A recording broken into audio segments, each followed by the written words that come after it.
दोस्तों हाल ही में social media पर एक पोस्ट बड़ी तेज़ी के साथ वायरल हो रही है जिसमें ये बताया जा रहा है कि दज्जाल इजराइल में पैदा हो चुका है और इजराइल से वो निकल चुका है और उसके साथ एक बहुत बड़ा लश्कर है।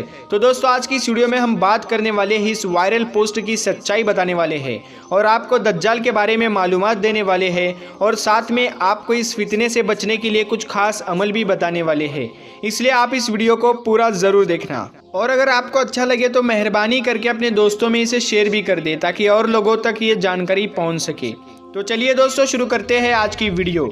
दोस्तों क़यामत की 10 बड़ी निशानियों में से एक बड़ी निशानी दज्जाल का ज़ुहूर होना भी है। दज्जाल एक बहुत बड़ा और सबसे ख़तरनाक फितना है। तभी तो इसके बारे में हमारे आका सल्लल्लाहु अलैहि वसल्लम ने फरमाया कि जब से अल्लाह ताला ने हज़रत आदम अलैहिस्सलाम को पैदा किया है तब से लेकर आज तक दुनिया में कोई फितना दज्जाल के फितने से बड़ा नहीं होगा। और अल्लाह ताला ने आज तक जितने भी नबी बनाकर इस दुनिया में भेजे हैं सब ने अपनी अपनी कौम को अपनी अपनी उम्मत को दज्जाल के फितने से डराया है। और मैं आखिरी नबी हूँ और तुम आखिरी उम्मत, इसीलिए दज्जाल यकीनन तुम्हारे अंदर से ही निकलेगा। इसका हवाला है इब्ने माजा और अबू दाऊद शरीफ। तो दोस्तों इसका मतलब ये है कि दज्जाल एक बहुत बड़ा फितना है और इस दुनिया में ये ज़रूर आएगा। दोस्तों हाल ही में सोशल मीडिया पर एक पोस्ट खूब वायरल हो रही है जिसमें एक वीडियो दिखाया जा रहा है और उसके साथ में ये लिखा हुआ है, कुरान में अल्लाह पाक ने फरमाया है कि इजराइल में दज्जाल पैदा हो चुका है जिसकी एक आँख होगी। अब इजराइल में ये बच्चा पैदा हो चुका है। अल्लाह हम सब की हिफाजत फरमाए, सच्ची और पक्की तौबा नसीब फरमाए, आमीन। तो दोस्तों ऐसा कुछ उस वायरल पोस्ट में लिखा हुआ था और उस वीडियो में उस बच्चे का वीडियो भी दिखाया जा रहा था जिसके माथे पर एक आँख दिखाई दे रही है, जिसको देखकर लोग हैरान हो रहे हैं और खुद समझ नहीं पा रहे हैं कि ये क्या माजरा है। दोस्तों एक बार तो इस वीडियो को देखकर मैं भी हैरान हो गया और सोचने लग गया कि क्या सच में ऐसा हो गया है। मगर फिर मैंने इस वायरल पोस्ट की सच्चाई जानने की कोशिश की तो मुझे पता चला कि ये वीडियो बहुत पुराना है और ये एक आँख वाले बच्चे का वीडियो 2013 से इंटरनेट पर शेयर किया जा रहा है। दरअसल इस बच्चे को एक बहुत बड़ी बीमारी है। ऐसी बीमारी में बच्चे के चेहरे पर एक आँख होती है। डॉक्टरों के मुताबिक ये बीमारी तब हो जाती है जब बच्चा माँ के कोख में होता है। इनका दिल भी सही आकार में नहीं होता। इस बीमारी के साथ पैदा हुए बच्चे ज़्यादा दिन नहीं जी पाते और पैदा होने के कुछ दिनों बाद वो मर जाते हैं। और दोस्तों इस वीडियो को देखकर लोग इसलिए भी हैरान हो रहे थे क्योंकि आपको मालूम है कि कुरान पाक में क़यामत आने की कुछ निशानियों को बताया गया है। उन्हीं निशानियों में से एक निशानी में से दज्जाल का आना भी बताया गया है। दज्जाल के बारे में आया है कि इमाम मेहदी के ज़ुहूर के तकरीबन 6 या 7 साल के बाद दज्जाल ज़ाहिर होगा। ये कौम यहूद का एक शख्स होगा जिसकी दाहिनी आँख अंगूर की तरफ बाहर को लटकी हुई होगी और उसके बाल घुंघराले होंगे और वो काना होगा और उसकी सवारी में एक बहुत बड़ा गधा होगा। उसकी पेशानी यानी उसके माथे पर काफिर लिखा हुआ होगा जिसको हर एक मुसलमान बड़ी आसानी के साथ पढ़ लेगा, चाहे कोई पढ़ा हुआ हो या अनपढ़ हो। यानी कि उस काफिर के नाम को मुसलमान आसानी से पढ़ लेगा मगर उस नाम को कोई काफिर नहीं पढ़ सकेगा। दोस्तों उस दज्जाल के साथ यहूदियों के 70,000 का एक लश्कर होगा। इसके हुक्म को पूरी तरीके से मानेंगे। इसके साथ एक बड़ी आग होगी जिसका नाम जहन्नम रखा होगा मगर दरअसल में वो जन्नत होगी और उसमें बहुत बड़ा बाग होगा जिसका नाम जन्नत रखा हुआ होगा मगर दरअसल वो जहन्नम होगी। इस तरह से वो जन्नत और जहन्नम को अपने साथ लेकर घूमता होगा और लोगों के सामने अपनी खुदाई का दावा करेगा।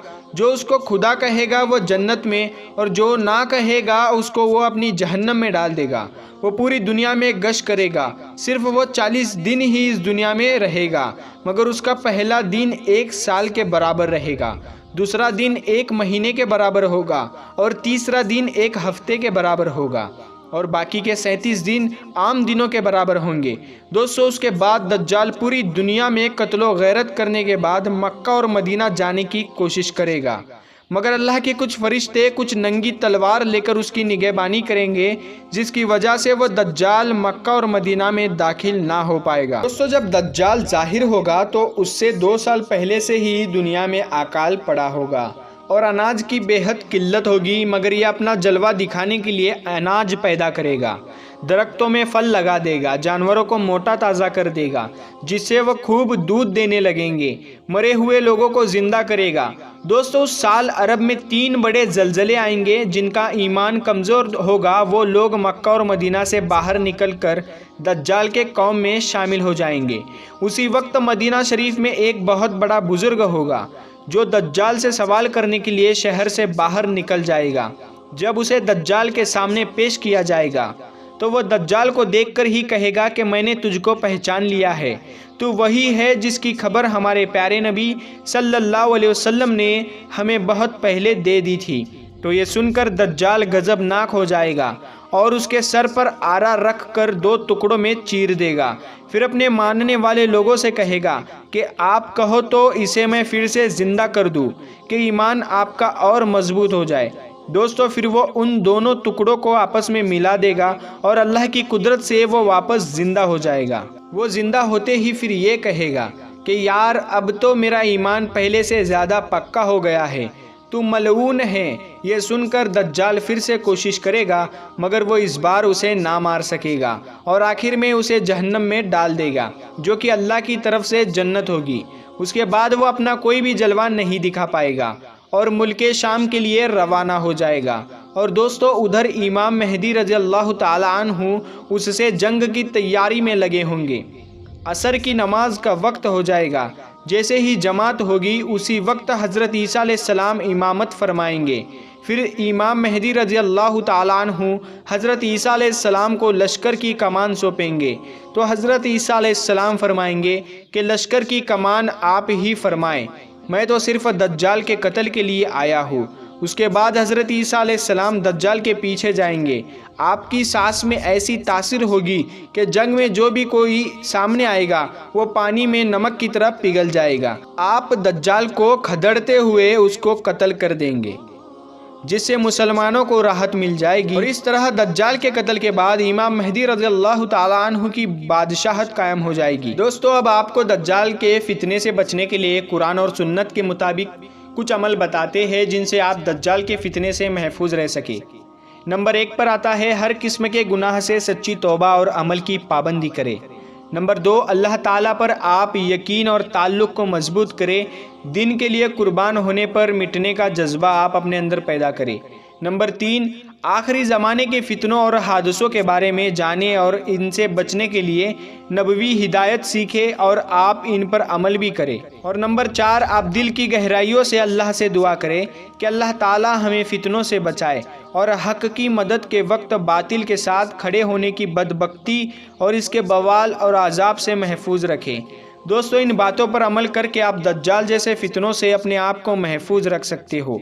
अल्लाह तबारक व ताला से दुआ है कि अल्लाह ताला हम सब को दज्जाल के फितने से महफूज रखे और दज्जाल के फितने से बचने के लिए कुरान की सूरह अल-काफ की ज़्यादा से ज़्यादा पढ़े। तो प्यारे दोस्तों, आज की वीडियो में बस इतना ही। मिलते हैं फिर एक नई वीडियो के साथ, तब तक के लिए अस्सलामु अलैकुम, अल्लाह हाफिज़।